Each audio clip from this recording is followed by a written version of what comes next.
খুকি শোন, তোর দাদার জন্য সম্বন্ধ ঠিক করে এলাম, বুঝলি? মেয়েটা কালো, বুঝলি তো? কেন মা, তোমার ছেলে কি ফর্সা? মেয়েটা আবার হাইটেও শর্ট, জানিস তো? তোমার ছেলে তো খুব লম্বা, তাই না? মেয়েটার নাকটা আবার বোচা। হ্যাঁ, আর দাদার তো নাকটা পুরো একেবারে কি বলবো, টিকালো। খুব বেশি একটা অবস্থাও ভালো না, ওই গরিবই, বুঝলি তো? আমরা তো বিশাল বড় লোক, আমাদের তো অনেক সম্পত্তি। আবার নাকি লেখাপড়াও খুব বেশি একটা জানে না, কি জ্বালা বল দেখিনি। দাদা তো খুব লেখাপড়া জানে, তাই না মা? কি জানি আবার কারোর সাথে কোনো সম্পর্ক টম্পর্ক ছিল কিনা। দাদার কি কোনো সম্পর্ক ছিল না?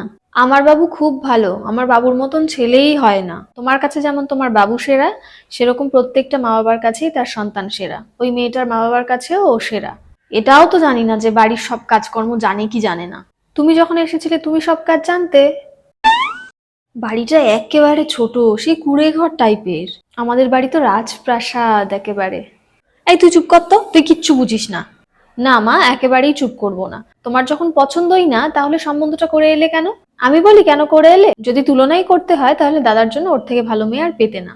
মানে দেখে শুনে সম্বন্ধও পাকা করে আসবে, আবার মেয়েটা নিয়ে খুঁতখুতো করবে, মানে বিয়ের আগেই খুঁতখুত করছো, তাহলে বিয়ের পরে মেয়েটাকে কতই না কথা শোনাবে, তাহলে সম্বন্ধটা করার কি দরকার ছিল? আর দেখতে, ভগবান যাকে যেমন বানায় আমরা তেমনই দেখতে। আর তুমি এটা ভালো করেই জানো আমাদের বাড়ির কাউকেই তেমন ভালো দেখতে না।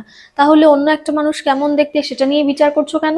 আগে নিজের দিকে তাকাতে হয় মা, তারপর অন্যের বিচার করতে হয়। কদিন পরেই তো আমার বিয়ে দেবে, এবার তখন যদি আমার শ্বশুরবাড়ি থেকে এই সমস্ত বিচার করে, ইস মেয়েটার দাঁতটা একটু ফাঁকা ফাঁকা, মেয়েটার গায়ের রং কালো, মেয়েটা জিন্স টপ পরে, মেয়েটা একটু পড়াশোনা জানে, তাহলে বাড়ির কাজ করবে কি করবে না, মেয়েটার চুলগুলো ছোট ছোট, মাথায় বেশি চুল নেই, গায়ে অনেক পশম ভর্তি, যদি এই সমস্ত কথা আমাকে বলে তাহলে কি তোমার শুনতে ভালো লাগবে?